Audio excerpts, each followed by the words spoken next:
Gazette du Togo, une vision sur l'actualité togolaise et sur le monde. Vous y êtes et nous y sommes, mesdames et messieurs.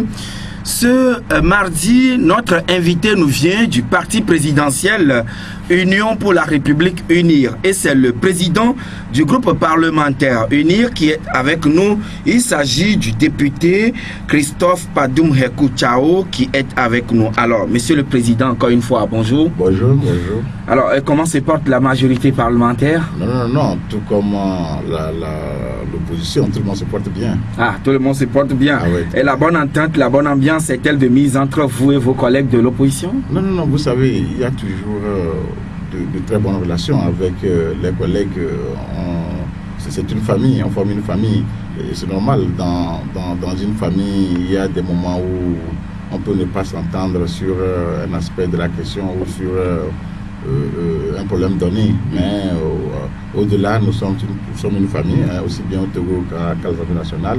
Et nous vivons en très belle harmonie. Et vous tous, y compris ceux de la majorité, ceux de l'opposition, vous militez pour l'intérêt national, l'intérêt de toutes les populations qui vous ont élus? Mais oui, mais c'est pour ça qu'on est élu, parce qu'à partir du moment où on est élu, notre constitution dit qu'on est un élu du peuple. Voilà, donc nous sommes là pour défendre les intérêts du peuple, pour faire en sorte que le Togolais se porte mieux, que ça puisse être meilleur aujourd'hui et demain. Que le Togo retrouve véritablement son élan, qu'on puisse avoir des solutions à nos problèmes auxquels nous sommes confrontés, à savoir le problème d'emploi, le problème de développement économique. Et la lutte contre la faim, voilà, la pauvreté. C'est ça, parce que quand on a de l'emploi, on peut facilement se nourrir, se vêtir et se faire soigner. Voilà. Mais quand même, est-ce que, en âme et conscience, là, vous n'êtes pas sous la casquette de parti de la majorité présidentielle? Est-ce que vous-même, en tant que député élu du peuple qui n'a pas un mandat impératif, les populations se retrouvent dans toutes les actions que vous faites depuis ces 5 dernières années? Mais la question m'étonne. Nous travaillons pour les populations.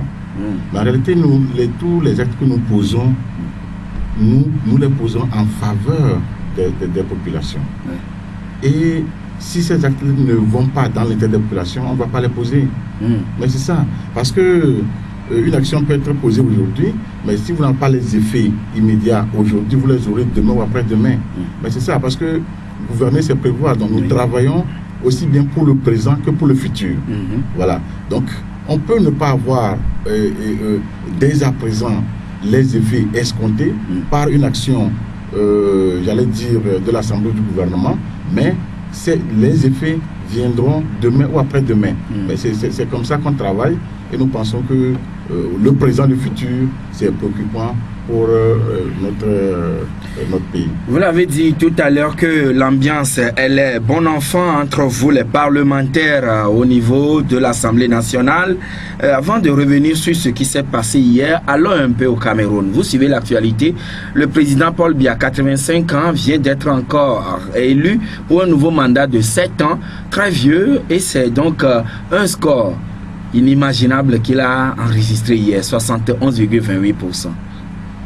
Oui, mais vous savez, en réalité, dans nos pays africains, on se torture les méninges à tout moment pour dire limitation de mandat, ceci, cela.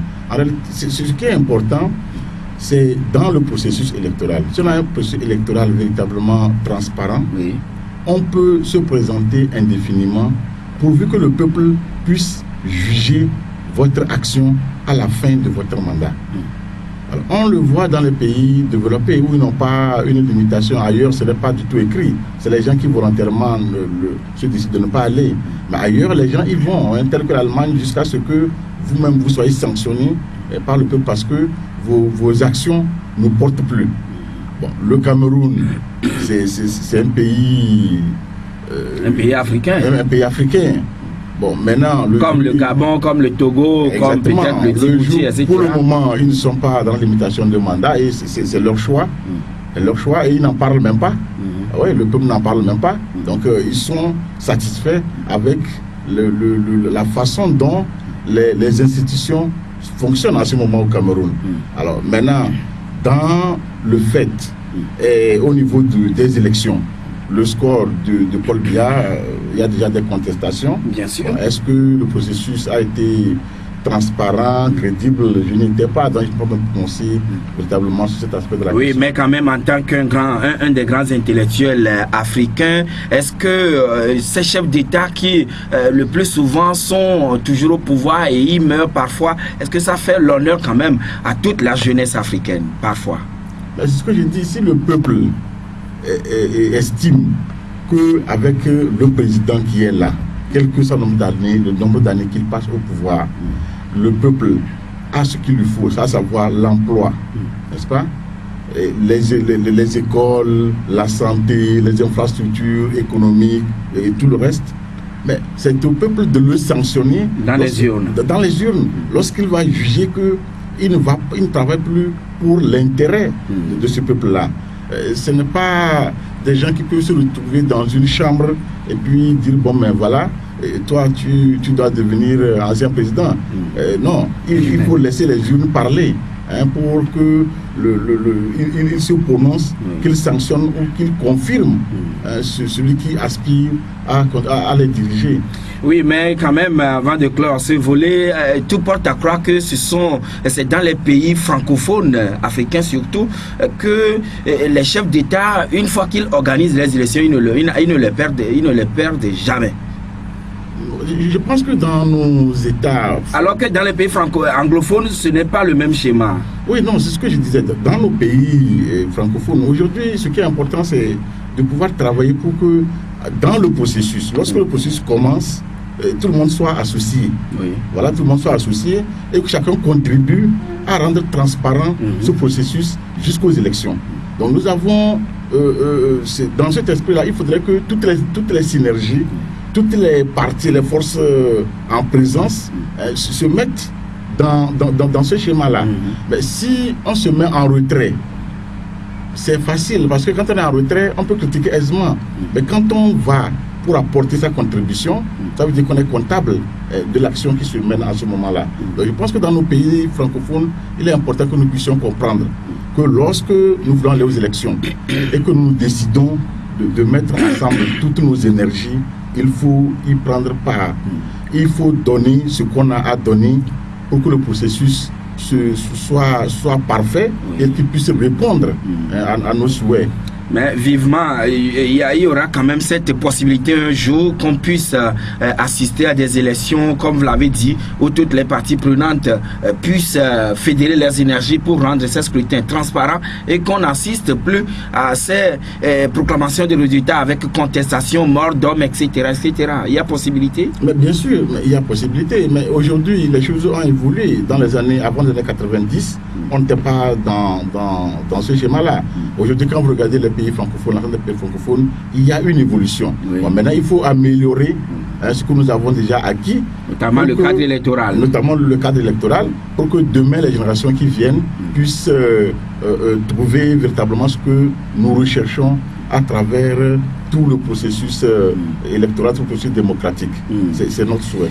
Alors, pourquoi hier à l'Assemblée nationale, vous avez failli, vous, députés, en venir aux mains? Honorable, expliquez-nous ce qui s'est passé hier. Non, en réalité, c'est regrettable. C'est la première fois. C'est vrai que je suis député il y a que 5 ans. Mais en 5 ans, c'est la première fois qu'on a vécu une situation pareille. Et nous tous, nous devons déplorer cela et se dire qu'il ne faut plus qu'on vive de tels faits dans l'hémicycle. Parce que nous sommes, comme je l'ai dit à l'entrée, une famille. Quelles que soient nos divergences politiques, nous sommes une famille et nous représentons le peuple togolais. Bien. Alors, donc ça veut dire que tout ce que nous posons comme acte, tout ce que nous faisons, le peuple a les yeux dressés vers nous. Et en ce moment, nous devons montrer l'exemple. Ce qui s'est passé hier, on n'a pas compris. Véritablement, on n'a pas compris. Parce que le problème qui est là ne devait pas nous amener à ce niveau de comportement. C'est regrettable. Alors maintenant, comment ça s'est expliqué? Non, c'est qu'on ne veut pas tous voir les choses dans le sens où il faut. Parce que ce n'est pas nous qui avons créé ce problème. Ce problème est là et il faut le solutionner. Nous sommes dans l'hémicycle là-bas, opposition et majorité parlementaire. Oui. Voilà, donc c'est bien distinct. Par rapport à notre règlement intérieur, on sait qui est de l'opposition, qui est de la majorité présidentielle. Mais malheureusement, nous ne voulons pas causer ces aspects-là. Et on s'est lancé dans d'autres critères et cela a créé d'autres problèmes. Voilà.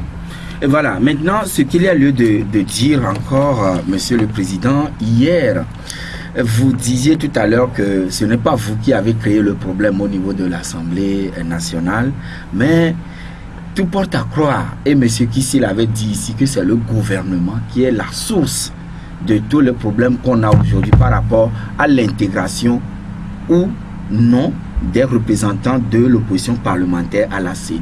Que répondez-vous? Voilà, c'est ce que nous disons. À force de vouloir rejeter tout sur le gouvernement, tout sur la majorité, nous sommes en train de fausser totalement le débat. Et tout le monde sait, oui, à l'origine, à l'Assemblée nationale, lorsque nous sommes arrivés, nous avons un règlement intérieur que nous avons voté, qui est une loi. Et ce règlement intérieur dit que chaque formation politique s'inscrit selon que vous voulez être dans la majorité ou dans l'opposition. L'UFC s'est inscrite comme étant de l'opposition. Et quand vous rentrez dans l'hémicycle, vous verrez, quand on était au palais des congrès, tout comme ici, vous verrez que à la gauche du président, c'est l'opposition. Oui. À la droite du président, c'est la majorité. Au niveau de sa gauche, l'UFC, il siège avec l'ANC, le CAR et tout le reste. Ils sont dans l'opposition à ce niveau-là. On a vu par le passé, toutes ces formations-là, les gens sortaient, ils sont sortis ensemble plusieurs fois. Lorsque un sujet ne les arrangeait pas dans l'ancien... Au niveau du palais des congrès, ils sont sortis, ils ont vidé la salle. Ils ont laissé ça, on a travaillé. Les cas, la ANC, y compris l'UFC. Mais ils ont vidé la salle. Ce n'est pas une fois, ce n'est pas deux fois. À des moments donnés, l'UFC a voté avec eux. Donc ce n'est pas... ça, c'est connu. Alors, même quand vous remontez dans l'histoire, on a vu la CDPA qui a fait partie du gouvernement, avec Ninevi et Maître Gaoune Bor. Est-ce qu'ils étaient de la majorité? Non. C'était des opposants, ils étaient dans l'opposition. Mais ils ont fait partie du gouvernement. Alors, quand vous prenez un peu l'Allemagne, les partis politiques se sont mis ensemble pour définir un programme de gouvernement. En ce moment, on sait que le programme de gouvernement, il est commun à ces partis politiques qui gouvernent l'Allemagne. Ici, ce n'est pas le cas. C'est à travers un accord pour dire, bon, mais moi, je vais venir, il faut qu'on calme ce pays pour pouvoir véritablement nous organiser et aider le pays à avancer. Parce que de crise en crise, de violence en violence, c'est les Togolais qui perdent. Moi, je crois que c'est dans ce cadre-là. Dès lors que vous êtes en alliance, est-ce que forcément on est encore de l'opposition? Mais non, j'ai donné des cas. J'ai donné le cas de la CDPA qui a fait partie du gouvernement. Vous avez vu... Mais ce n'était pas suite à un accord. Mais ce n'est pas suite, mais bien sûr, pour qu'ils rentrent au gouvernement, il doit y avoir comme des échanges. C'est vrai que ce n'est pas écrit. Oui. Vous avez vu Edem Kodjo qui a été Premier ministre dans ce pays. Mais vous avez vu Agbebo qui a été Premier ministre. Là, pour le cas Agbebo, c'est à la suite donc, de l'APG. Voilà, mais Edem Kodjo, c'est l'opposition. Donc, dans ce pays-là, il y a eu toujours des opposants qui sont au gouvernement, mais qui ont gardé leur étiquette d'opposants. Alors ici, je le rappelle que notre règlement intérieur, chaque formation s'est inscrite par rapport à ça. Donc, à l'Assemblée nationale, référant au statut de l'opposition. Bien sûr. Le règlement intérieur est clair. L'UFC s'est inscrite comme étant un parti de l'opposition. Le CAR le sait, l'ANC le sait, tout le monde le sait. Oui, entre nous, honorables, vous êtes face au peuple et les étudiants sont en train de vous écouter, tout le monde vous écoute. Est-ce que là, pas forcément dans le plan ou bien sûr le plan politique, est-ce qu'on peut être forcément avec quelqu'un et à la fois contre la personne? Expliquez-nous un peu. Ce n'est pas nouveau. Ce n'est pas nouveau. On a vu le cas du Sénégal, Wade. Wade a été plusieurs fois au gouvernement, mais étant de l'opposition. Et quand les présidentielles arrivent, il se retire et il se présente sa candidature. Donc ce n'est pas nouveau. En Afrique, c'est des choses qui se sont faites ailleurs, qui sont faites chez nous ici. Alors, là, si on sollicite singulièrement votre expertise pour aider le pays, est-ce que nécessairement on est dans une alliance, une sorte d'accord? Mais, il faut faire un distinguo entre le droit et la politique. Oui. Alors, nous, ici, si nous venons au cas spécifique de l'UFC, Oui. je dis que sur le plan juridique, nous avons notre règlement intérieur de l'Assemblée nationale où ils sont inscrits comme étant un parti de l'opposition. Et il a travaillé de temps en temps avec ses collègues de l'opposition. Ils n'ont pas contesté, mais ils ont accepté cela. Mais parce que la politique a ses méandres. Mais le droit, il est ce qu'il est. À partir du moment où, juridiquement, vous vous inscrivez comme étant un parti de l'opposition, les autres vous ont accepté, vous avez travaillé avec eux, vous êtes de l'opposition. Maintenant, politiquement, à des moments donné, vous pouvez vous dire, voilà pour l'honneur du pays, oui, pour la paix dans le pays. Pour la paix dans le pays, moi, je vais contribuer. Je vais contribuer pour que le pays puisse retrouver la tranquillité, la paix. Hein? Mais ça, c'est différent. C'est différent. Je pense que nous sommes dans ce schéma-là. Vous êtes dans ce schéma. Mais pourquoi vous ne traitez pas ADI sur le même pied d'égalité que l'Union des forces de changement? Mais attention, ce n'est pas nous qui ne traitons pas ADI. C'est ce que nous avons relevé hier. De facto, ADI est de l'opposition, en mon sens. Oui, vous le savez aussi? Bien sûr. D'accord. Bien sûr. Ce que nous avons relevé hier, oui, c'est que le comité de suivi, peut-être que les parties prenantes devaient poser là-bas clairement le problème de l'UFC. Parce que quand vous regardez un peu ce qui a été présenté, on dit qu'il faut un dialogue inclusif. Ça veut dire que même la C14 qui va là-bas et qui discute également ce qu'elle prend comme décision, c'est pour l'opposition qui n'est pas là-bas. Vous êtes d'accord avec moi? Au nom de l'ensemble de l'opposition. Mais oui, bien sûr, parce qu'ils ne vont pas discuter à leur propre nom. Ils vont discuter, ce qu'ils discutent, c'est pour l'ensemble de l'opposition, y compris les partis qui ne font pas de la C14, mais les décisions qui vont sortir de là, ça doit bénéficier aussi bien à toute la classe politique de l'opposition. C'est-à-dire ceux qui sont membres ou non membres de la C14. Mais sinon, ça ne sert à rien d'aller discuter quand ils vont dire au nom du peuple. Le peuple, les partis politiques qui ne font pas de la C14, ne sont pas leurs militants, ils sont plus du peuple, mais ils vont discuter au nom du peuple. Mais vous discutez au nom du peuple, ça veut dire au nom de tous ceux qui sont avec vous, ou alors aspirent à la même... ou bien qui ont les mêmes aspirations, les mêmes aspirations que vous. Oui, parce que c'est ça le peuple. Alors, donc, à partir de ce moment-là, je pense que le problème de l'UFC devait être abordé de façon spécifique pour que... Est-ce que cela n'a pas été fait de la part de vos collègues de l'opposition? Non. Ils n'ont pas abordé de façon spécifique? Non, je ne sais pas, parce que dans le document, dans les décisions de suivi, on a parlé des partis parlementaires. Alors, les partis parlementaires, ça c'est l'opposition. Les partis parlementaires, l'UFC est pour nous, au terme de notre règlement intérieur, un parti parlementaire de l'opposition. C'est à ce titre qu'il avait fait... Malgré son accord. Non, mais l'accord... Oui, vous l'avez dit. Vous vous référez au règlement intérieur. Mais bien sûr. Alors, nous sommes à l'Assemblée nationale. Parce que c'est à ce titre qu'il avait déjà présenté une candidature lorsque l'appel avait été lancé. Maintenant, le problème n'a pas été clairement spécifié. Aujourd'hui, l'ANC, à travers un courrier, a saisi le comité de suivi pour dire, mais voilà, on est face à cette situation. L'UFC également a saisi le comité de suivi, mais ça veut dire que tout le monde reconnaît qu'il y a problème. Parce qu'il n'y a pas de problème, vous n'allez pas écrire. Oui, si vous avez saisi le comité de suivi et vous reconnaissez qu'il y a problème, c'est que vous avez besoin que l'on vous clarifie, qu'on spécifie de façon bien précise ce problème-là, afin que les choses puissent avancer. Alors, donc, à partir de ce moment-là, eux-mêmes, hier, ils disaient, donc, attendons que le comité de suivi se prononce. Mais le problème, c'est qu'on ne peut pas attendre. Parce que la situation qui s'est clarifiée aujourd'hui, les 4, il fallait les nommer.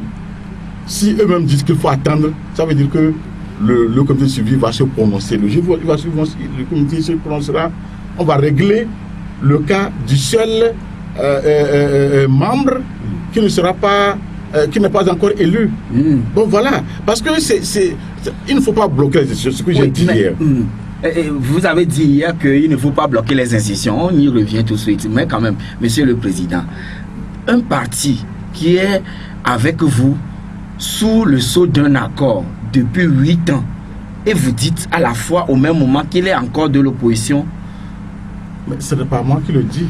Non, pas vous, mais là, c'est l'ensemble des députés de la majorité. Mais vous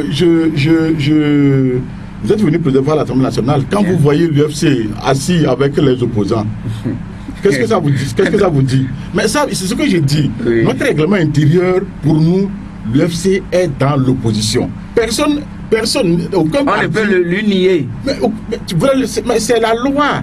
Je vous dis que le règlement intérieur, c'est la loi, c'est une loi. Et ils se sont inscrits. Donc tout le monde s'est inscrit. Personne ne l'a lié. Quand l'UFC posait des actes à l'Assemblée nationale avec les autres, ils ne l'ont pas nié non plus. Ils n'ont pas dit, mais pourquoi tu es avec nous? L'autre aspect de la chose, si au niveau de la majorité, on a réussi à demander à Obu, il faut sortir de la CENI. On a demandé au NET, il faut sortir. On a demandé au COPET, il faut sortir. Le KPDR, je ne maîtrise pas pour le moment. Alors, pourquoi vous n'avez pas pu échanger ou discuter avec l'Union des forces de changement qui est déjà avec vous au gouvernement depuis 8 années pour que vous puissiez sauver ce qui doit l'être et que le pays avance? Mais plutôt, vous avez préféré que le pays soit encore bloqué à travers cette affaire de représentants à la CENI. Alors, votre question est la bienvenue. Mais je vais vous préciser très bien ce qui se passe. Les partis extra-parlementaires que vous avez cités, tout comme la société civile que vous avez cité, c'est vrai, au niveau de la majorité, nous avons donné notre caution pour les faire élire. Oui. Au niveau de l'UFC, l'UFC s'est porté candidat au titre des partis parlementaires de l'opposition, ce qui est très différent. Nous, au niveau de la majorité, nous n'avons aucune force juridique pour retirer à l'UFC son mandat, ni préparer un courrier pour le faire démissionner. Ce n'est pas possible. C'est en son âme et conscience. Maintenant, quand ce qui concerne dialoguer, oui. Mais pourquoi la C14 ne peut pas discuter avec l'UFC? Pourquoi ils ne peuvent pas s'asseoir avec l'UFC pour discuter et voir est-ce que c'est l'UFC qui devrait siéger au titre de l'opposition parlementaire, ou bien l'UFC peut leur céder la place? Pourquoi ils ne veulent pas dialoguer? On parle d'un dialogue inclusif. Mais eux-mêmes de l'opposition ne veulent pas dialoguer. On dit aux partis au pouvoir dialoguer avec l'UFC. Pourquoi eux ne veulent pas dialoguer? Peut-être que vous êtes déjà ensemble. Non, mais vous savez, dans ce pays, on ne peut pas dire que tel ou tel... En matière de dialogue, il faut ouvrir ses portes. On ouvre ses portes à tout le monde. Que vous soyez mon ami ou mon ennemi, lorsque l'intérêt se fait sentir, on doit discuter pour pouvoir aller vers un compromis. Donc il ne doit pas avoir d'exclusivité. C'est pour ça que nous parlons de dialogue inclusif. Il est important, hier nous l'avons dit à nos collègues, que vous, de la C14, vous devez initier aussi un dialogue avec l'UFC sur cette question-là. Maintenant, que vous ne voulez pas le faire et que les deux partis ont saisi le comité de suivi, on attend le comité de suivi se retrouve, qui se prononce pour que tout le monde soit situé. Et que répondez-vous à ceux qui estiment que le pouvoir veut ratisser large afin de pouvoir agir au niveau de ce qui sera décidé unanimement à la CENI? Non, ça c'est des allégations. Des allégations. On a dit la parité 8-8. On n'a pas hésité. On n'a pas hésité une seule minute. Vous savez, ça c'est des gens qui ne veulent pas évoluer sur le plan politique, sur le plan de leur mentalité. Nous, au niveau de la majorité comme au niveau du parti, le souci premier du chef de l'État, c'est de faire en sorte que ce pays puisse retrouver la paix. Parce que vous avez cette violence-là qui se crée, ça a des conséquences incalculables sur l'économie, sur la vie politique, la vie individuelle, sur la société togolaise elle-même. Et ce n'est pas bien, ça nous retarde. Donc, tout ce qui est bien, qu'on peut faire, les sacrifices que nous pouvons consentir pour que ce pays retrouve la quiétude, la paix et que son développement soit assuré, nous, on ne va pas du tout lésiner sur les moyens. Alors aujourd'hui, par rapport à cette situation, c'est important que le dialogue s'instaure à tous les niveaux, Oui, y compris l'UFC. Le chef de l'État ne peut pas placer son mot dans cette affaire. Mais placer quel mot? Mais le mot est au niveau du comité de suivi. Vous voulez qu'il place quel mot? Mais lorsqu'il va commencer par placer un mot, tout le monde va commencer par crier que bon voilà, qu'est-ce qu'il cherche encore dans cette affaire. Finalement, notre pays constituerait donc une annexe au comité de suivi ou bien à la CEDEAO. Mais c'est ce que nous avons voulu. Parce que on avait dit qu'il faudrait que les Togolais se mettent ensemble pour discuter sans l'extérieur. Mais c'était le souhait du chef de l'État. Mais les gens l'ont rejeté, on dit non, il faut forcément que l'extérieur vienne. Vous lisez un peu ce qui se passe. On voulait même que l'extérieur arrive avec des forces, amène une armée ici pour pouvoir dégager les institutions de la République. Vous-même, vous avez vu des trucs comme ça. Nous, les Togolais, nous devons nous dire qu'il est important que nous puissions dialoguer. L'extérieur ne peut pas venir nous imposer si nous-mêmes, nous n'avons pas la volonté d'aller vers des conclusions. Des compromis. Parce que Mais voilà que le cas de la CENI dure et perdure. Et le chef de l'État s'est totalement muré dans un silence. Mais vous savez, il ne peut même plus placer de mots pour dénouer la situation. Mais si vous avez voulu que la situation soit gérée, enfin, je parle de la C14, vous avez voulu que la situation soit gérée par les autorités togolaises, je pense qu'on n'aurait pas fait tant de tapage pour aller chercher l'extérieur. Le chef de l'État aujourd'hui, s'il se met à se prononcer pour dire, bon voilà, il faut faire ça et ça. Mais vous voyez, on se connaît au Togo. La C14, sa position, on la connaît depuis toujours. Moi, je pense qu'à partir du moment où nous sommes confiés à la médiation, laissons la médiation nous aider à rechercher les compromis pour pouvoir avancer. C'est longtemps que ça va durer. Mais c'est ça, aujourd'hui, nous avons 7 membres sur 8 qui sont élus. Mais qu'est-ce qui les empêche d'aller prendre leur place au sein de la CENI et contribuer? Madame Adjamagbo l'a dit tout à l'heure que jamais nous n'irons, ou bien nos éléments n'iront prêter serment. Alors, comment vous expliquez ça? Dans le même temps, vous dites elle s'est expliquée en disant que la C14 ne va pas faire le désidérata de la majorité présidentielle. Nous ne faisons pas le désidérata, c'est une question qui n'a pas été clarifiée. Pourquoi eux-mêmes ils ont écrit au comité de suivi pour qu'ils se prononcent clairement sur le sujet? Mais ça veut dire qu'il y a un problème. Ils ont écrit, l'UFC a écrit. Mais quand vous écrivez pour saisir le médiateur, mais on attend quand même qu'il nous donne une solution, bien qu'il nous donne une réponse à ces différents courriers. Mais si vous reconnaissez qu'il y a un problème, en attendant que ce problème soit solutionné, nous avons élu 7 personnes sur 8. Mais vous devez aller prendre place au niveau de la CENI. Alors, parce que l'important, c'est le travail que vous voulez faire. Supposons que les 7 sur 8 sont prêts à aller à la CENI. Ils iront faire quoi? Mais qu'est-ce que les gens font à la CENI aujourd'hui? Les gens travaillent. Tout est déjà fait, presque fait. Mais non, tout n'est pas fait. Ça, ce qui est fait là, c'est pratiquement rien. Parce que la CENI, le travail de la CENI, c'est assez important. Puisqu'ils doivent aller jusqu'aux élections. Oui. Vous comprenez? Donc ça veut dire qu'il y a du travail.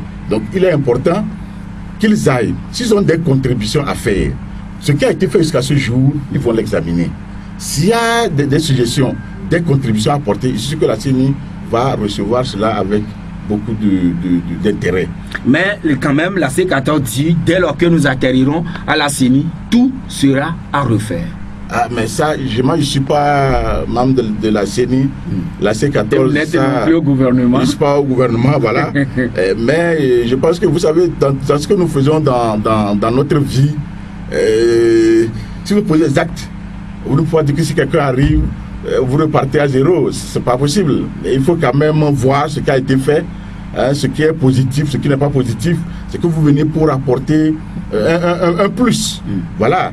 Mais on ne peut pas dire que tout ce qui a été fait est négatif. Ça n'existe pas. À moins que vous soyez de mauvaise foi. Mais si c'est de bonne foi, il y a des choses que vous allez apprécier. Malheureusement, chez nous, au Togo, c'est que ce que nous voyons, c'est que l'opposition, en particulier la C14, voit tout en noir. C'est comme si rien n'est fait de positif dans ce pays.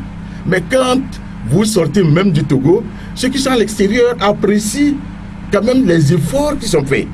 Mais ceux qui sont au Togo opposants, particulièrement C14, pour eux vraiment rien n'est fait. Le Togo est en train de sombrer. Mais à l'extérieur, ce n'est pas vu de la même manière. C'est regrettable. Et maintenant, par rapport au recensement électoral, est-ce que tout se passe pour le bien de l'ensemble des citoyens togolais? Monsieur Christophe Tchao, on va vous laisser le soin de répondre tout à l'heure, mais on marque la pause. En studio avec notre invité, il s'agit du député Christophe Tchao, président du groupe parlementaire Unir à l'Assemblée nationale. Alors, honorable, pourquoi vous avez rejeté, Unir a rejeté hier Francis Pedro Amouzou sur la liste des 5? Non. On ne l'a pas rejeté. Je vous ai expliqué tout à l'heure. Vous savez, comme on avait 5 personnes, et il fallait, comme nous l'avions souligné, en attendant que le comité de suivi nous clarifie sur les lettres dont ce comité a été saisi, il fallait élire 4 personnes, autrement nommer 4 personnes. Et la liste est 5, donc il faut nommer 4, on ne peut pas prendre 5. Alors, donc on a rejeté personne, nous avons plutôt nommé les 4. Et les 4 là, les gens ont voté en âme et conscience. Oui, c'était un vote à main levée hier. C'était un vote à main levée. On appelait le nom de chaque candidat ou bien chaque non proposé. Oui. Et vous avez unanimement rejeté M. Francis Pedro. Non, c'est pas unanimement, mais chacun a voté. Moi, je ne sais pas ce que les autres... s'il a eu quelques voix ou pas, je ne sais pas. Parce que c'est le président de l'Assemblée qui pouvait compter pour voir, pour nous donner les chiffres. Mais au finish, il n'a pas été nommé par la majorité des votants. Bon, s'il a eu 2 voix, 3 voix, je ne sais pas. Et c'est la consigne que vous avez donnée à vos collègues en tant que président du groupe? Non, la consigne, c'est trop dire. Mais chacun dans ce pays, nous sommes dans ce pays, chacun sait ce que l'autre fait. Maintenant, en âme et conscience, les gens ont voté. Nous n'avons pas donné de consigne. Parce que vous savez, c'est quand on a un sujet et que nous donnons des orientations de vote, là c'est clair. On se prononce et dans l'orientation de vote, j'indique clairement s'il faut voter pour ou s'il faut voter contre. Mais ici, je n'ai pas donné d'orientation de vote. On a laissé libre cours à chaque député Unir de se prononcer. Oui, mais tel que les choses se sont passées hier, c'est comme si Francis Pedro Amouzou vous fait peur, surtout s'il retourne à la CENI. Non, vous avez dit c'est comme. Heureusement que vous dites c'est comme. Non, ce n'est pas le cas. Francis Amouzou, c'est un citoyen togolais comme tous les autres. Et à la CENI aussi, ceux qui sont là-bas, ils ont aussi une tête comme lui. Lui n'a pas 2 têtes. Chacun a une seule tête, doué de la même intelligence. Donc il n'y a aucun problème, il ne fait peur à personne.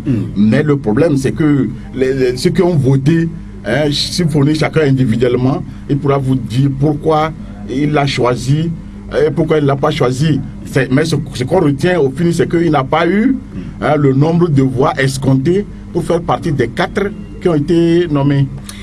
Vous êtes député élu et votre fief, je crois, c'est Tchamba. Sotobois, voilà. Alors, que représente la carte d'électeur pour ceux qui se font enrôler? Honorable. Oui, que représente la carte d'électeur? La carte d'électeur aujourd'hui représente beaucoup de choses parce que la difficulté que nos populations ont dans nos villages, c'est d'avoir une pièce d'identité. Une pièce d'identité pour pouvoir faire des petites opérations bancaires avec la finance inclusive qui s'est mise en place depuis un certain nombre d'années. Il faut au moins avoir une pièce d'identité. Et je pense que cette carte d'électeur, elle est utile. Ça, c'est le premier aspect. Le deuxième aspect, sur un plan purement civique, il est important d'avoir une carte d'électeur pour aller voter. Parce qu'on est citoyen et on doit se prononcer sur la vie politique de son pays. Donc la carte d'électeur vous permet de remplir votre devoir civique en toute liberté. Donc c'est à double titre qu'il faut avoir cette carte d'électeur parce qu'elle vous identifiera comme étant un Togolais qui peut contribuer ou bien se prononcer sur le fonctionnement des institutions du pays, qui peut contribuer au choix des dirigeants du pays et comme je l'ai dit, sur un plan purement personnel ou social ou économique, elle est d'un atout pour le détenteur. Donc finalement, c'est comme si ces cartes d'électeurs constituent une sorte d'audience foraine qu'on fait. Le recensement plutôt. Non. Ce ne sont pas des audiences foraines, mais non. Comme je l'ai dit, la première des choses, c'est d'abord le devoir civique. C'est ça. Oui. Mais on peut l'utiliser aussi pour des besoins personnels. Donc, ça veut dire qu'elle vient en deuxième position pour vous aider à titre personnel, si vous n'avez pas de pièce d'identité, à vous faire identifier, à bénéficier d'un certain nombre de structures mises en place, telles que la finance inclusive, où nos mamans, nos soeurs ou nos frères qui sont au village et qui n'ont pas de pièce d'identité peuvent s'en servir. Voilà ce que je veux préciser. Depuis quelques jours, vous êtes à l'intérieur du pays. Comment se passe le recensement à l'intérieur, c'est-à-dire dans la zone 2? Non, le recensement se passe bien, mais sauf qu'il y a d'énormes difficultés. Ces difficultés, c'est le matériel technique, voilà, qui quelquefois lâche, ne fonctionne pas très bien. Vous avez les ordinateurs, les groupes électrogènes, les imprimantes, des groupes qui ne fonctionnent pas. Donc tous ces problèmes-là, tous les jours, on s'attelle à pouvoir trouver des solutions pour que cela puisse véritablement fonctionner. Donc, je pense que c'est ça la difficulté qu'on a. En termes de mobilisation, il n'y a pas de problème. Les gens répondent, les gens sortent. Mais c'est au niveau du matériel technique que véritablement des problèmes se posent. Parlant de la mobilisation, il paraît que vous qui êtes les élus ou disons les cadres du parti UNIR essaient de pouvoir demander aux gens sortez, si vous n'avez pas la carte, vous ne ferez pas ci ou ça. Qu'en est-il? Non, ça c'est des mensonges. Vous savez, dans ce pays, les gens développent du n'importe quoi. Ce qu'on n'a pas vu, on a vu.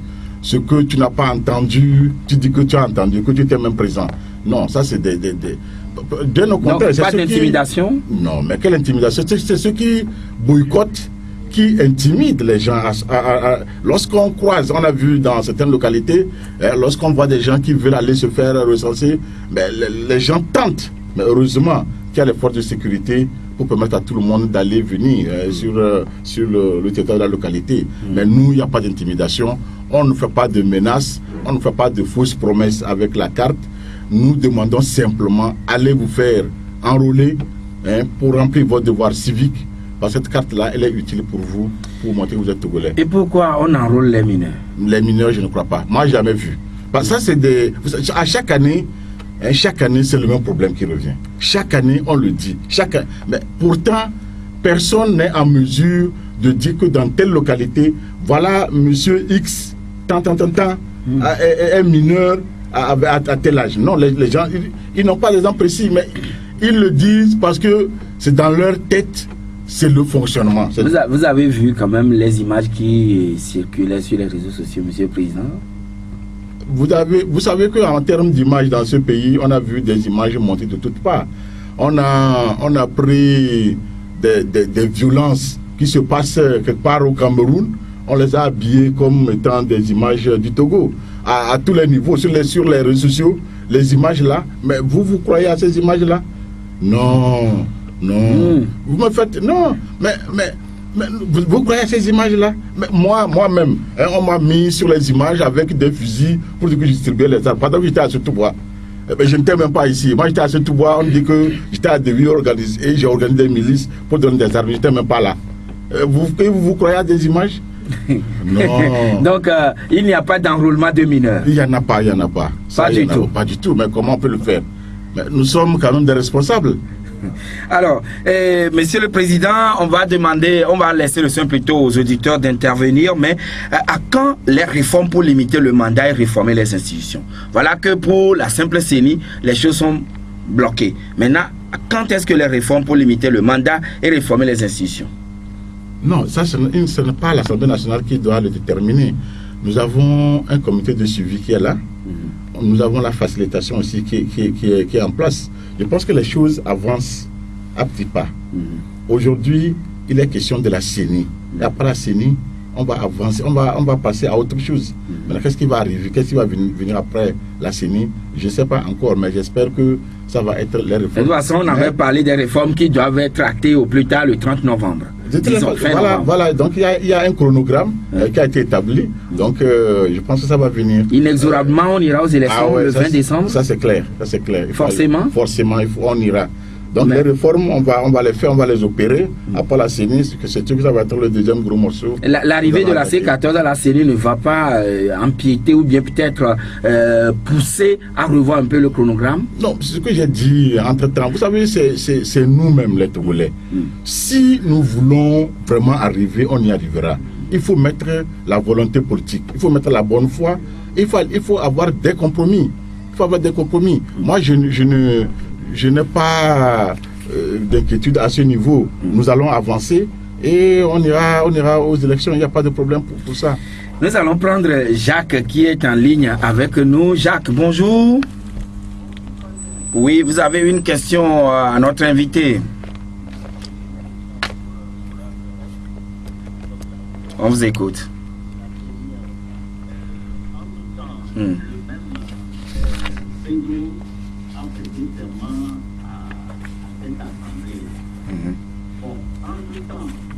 La Syrie les avait mis en minorité. Est-ce que ça a annulé cette chose qu'il a déjà présenté à l'Assemblée? Bon, il faut que je fasse que les choses aujourd'hui en bien pour le bien de tous les Togolais. La CDU dit que oui, plus 1 consensuellement. On peut se trouver aujourd'hui la paix de route. Merci. Bien noté, cher ami Jacques. Et nous allons prendre Monsieur Kissi Jean. Ah bon, Monsieur Kissi Jean, bonjour. Oui, bonjour.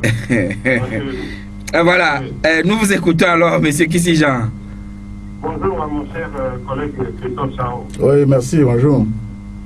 Oui, je voulais poser juste 3 petites questions. Ah bon? La première, où est-ce que mon collègue a trouvé une lettre que nous avons adressée au comité de suivi, la coalition adressée au comité de suivi sur le cas UST? Moi qui suis au cœur de tous les courriers de la coalition, je n'ai pas connaissance de ce courrier. Puisqu'il n'y a même jamais eu un problème UST qui s'est posé. Nous avons écrit au comité de suivi pour le dire, conformément à leur décision, nous avons désigné 8 membres. Voilà ce que nous leur avons écrit. Puisqu'il y a 4 places de l'opposition qu'on a pris au sein de la CENI, la décision du comité de suivi nous constitue les 4 places. Il n'est pas question d'une place pour de l'UST, etc. Donc ça, c'est la première question que je voulais lui poser. Parce que nous n'avons pas accepté ce mensonge sur nos sièges. La deuxième. Et ce sera la dernière, oui. Ce sera le dernier. Ils ont dit qu'ils n'ont pas le droit de s'immiscer dans notre liste. Et nous avions décidé à la précédente séance que la procédure, c'est un scrutin de liste plurinominale. C'est-à-dire qu'on propose une seule liste, il y a tous les noms dessus que nous avons présentés et on lève la main sur la liste. Où est-ce qu'ils ont trouvé les 4 noms que le président de l'Assemblée nationale s'est enfermé dans son bureau hier pour enfermer aux médias, pour envoyer aux médias? Parce qu'il n'a pas eu de vote. Nous étions dans la salle, nous crions, on ne doit pas voter. Les autres ministres qui vont voter. Le président de l'Assemblée a réclamé quelques noms, comme on fait une proclamation de examen. Et puis il s'est enfermé dans son bureau pour envoyer 4 noms. Voilà. Aux médias. Où est-ce qu'ils ont trouvé ces 4 noms-là? Par quelle procédure ont-ils trouvé ces 4 noms? D'accord, c'est bien noté. Ils ne trouvent pas que c'est du faux et l'usage de faux. Voilà, merci Monsieur Kissi Jean. Mais avant de vous laisser partir, pourquoi vous aussi vous avez failli en venir aux mains avec vos collègues, surtout Monsieur Katania hier? Pourquoi? Ah, mais c'est eux qui m'ont agressé. Au moment où moi je contestais, c'est eux qui sont venus vers moi, en disant qu'ils peuvent me taper. Merci, Monsieur Kissi. Et nous allons prendre maintenant Monsieur Maglo. Monsieur Maglo, bonjour. Bonjour. Oui, nous vous écoutons. Je voudrais poser 2 petites questions à Monsieur le Président du groupe parlementaire UNIR. Je lui demanderais d'être un peu franc. D'abord, parlant de ce fameux, comment vous appelez ça, carte de recensement là. Ça fait plus de 10 ans que nous faisons cette carte. Mais d'où vient l'intérêt pour cette carte-là cette année? Qu'il faut que ça peut remplacer la carte d'identité, ça peut faire ceci ou cela. D'où vient cet intérêt-là? Parce qu'on n'a jamais fait de publicité pour cette carte. Pourquoi aujourd'hui maintenant cette carte est si en vue? C'est la première question. Deuxième question, parlant de la position de l'UFC. L'UFC se base sur deux arguments. Et la première, c'est cette fameuse loi qui permet à la fois l'opposition et dans la majorité présidentielle. Et ça, vraiment, si on est fier, si on est togolais, si on est fier, on ne devrait même pas créer cela. C'est une aberration. Ça, je voudrais mettre le point sur ça. Deuxième chose, M. Romao disait qu'il fait partie du groupe de la majorité, non plutôt, il est député. Il est parlementaire. Non. Monsieur Romao n'est pas député à l'Assemblée, s'il vous plaît. Vous le savez. Non, il fait partie de ceux qui sont du groupe parlementaire, ceux de l'opposition. Je crois que c'est ça, non? Ah bon, disons que l'Union des forces de changement dit qu'elle est partie de l'opposition parlementaire. Et que maintenant, il se retrouve maintenant avec l'opposition d'accord. Et que le président du groupe parlementaire de l'opposition, celui qui doit signer les papiers pour les envoyer, c'est Mme Amegavi. Est-ce qu'il Amegavi est obligé de le prendre, de le maintenir? Puisqu'il fait partie, il est maintenant dans l'opposition. Oui. Est-ce qu'il doit respecter aux autres de l'opposition ou pas? Et vous avez été très très large. Merci Monsieur Maglo. Alors, on commence par le dernier intervenant. Est-ce que Maître Isabelle Amegavi était tenue de pouvoir prendre en compte le cas de l'UFC comme étant partie de l'opposition parlementaire et mettre ça sur son papier à envoyer au président de l'Assemblée nationale? Non, le cas de l'UFC, le candidat de l'UFC, son nom ne figure pas sur la lettre que Maître Amegavi a envoyée au président de l'Assemblée nationale. Mais nous disons que lors des discussions avec le comité de suivi, quand on parle de parti parlementaire, l'UFC fait partie. Donc il fallait qu'à ce niveau-là, des discussions soient engagées et sur ce point pour que dans les décisions qui ont été envoyés au gouvernement, on clarifie si l'UFC, oui ou non, pourra être positionné ou bien solliciter une place. Si c'est non, si c'est oui, ça clarifie et on avance. Donc, à aucun moment, Maître Amegavi n'a mentionné le nom du candidat de l'UFC sur sa feuille. Ça n'a pas existé. Pourquoi un regain d'intérêt assez particulier, pointu, à la carte d'électeur cette année? Voilà, non, je n'ai pas dit que la carte d'électeur remplace la carte d'identité nationale. Je ne l'ai pas dit. Ça, je ne l'ai pas dit. Ce n'est pas seulement cette année. Je dis que pour nos parents, nos mamans, nos soeurs, qui sont dans les villages, dans les hameaux, et qui n'ont pas une pièce d'identité, cette carte d'électeur peut les aider dans les microfinances, où ils vont faire des prêts de 30 000, de 40 000, parce que il n'a aucune pièce. Mais quand même, monsieur le ministre, non, je n'ai pas dit que ça remplace monsieur le ministre, si nos parents n'ont pas cette pièce, ou bien cette identité, cette pièce d'identité, pardon, à qui la faute? Ah, non, mais vous savez, la faute, il n'y a pas de faute ici, puisque c'est une loi qui fait que à ta naissance, tu dois te faire déclarer. Maintenant, il y a des gens qui ne sont pas fait déclarer, qui n'ont pas de pièce de naissance. Ben, vous voulez attribuer ce tort à qui? D'accord. Donc, si on comprend très bien, on ne va pas exiger dans les administrations la présentation de la carte d'électeur de cette année aux citoyens. Mais qui a dit que ça allait remplacer une carte? Oui, comme l'auditeur disait, il y a trop d'intérêt autour de cette carte. Non, je voudrais dire à l'auditeur, il ne faut pas se laisser embrigader par ce que vous entendez sur les réseaux sociaux ou bien là à côté et tout ça. Non. Nous sommes dans un pays qui a des lois. D'accord. C'est ça. Où avez-vous trouvé les 4 noms que vous avez votés? Ce que le collègue ici dit est grave. C'est très grave. Mais dans un élu qui dit que le président de l'Assemblée s'est enfermé dans son bureau pour rédiger les 4 noms. Mais ce qu'il dit là, dans tout d'autres cieux, on va le poursuivre, on va lever son immunité pour qu'il soit poursuivi. Parce que c'est grave de dire des trucs comme ça sur les antennes. Les gens qui étaient là, Mais ils ont vu les députés unir, lever les mains.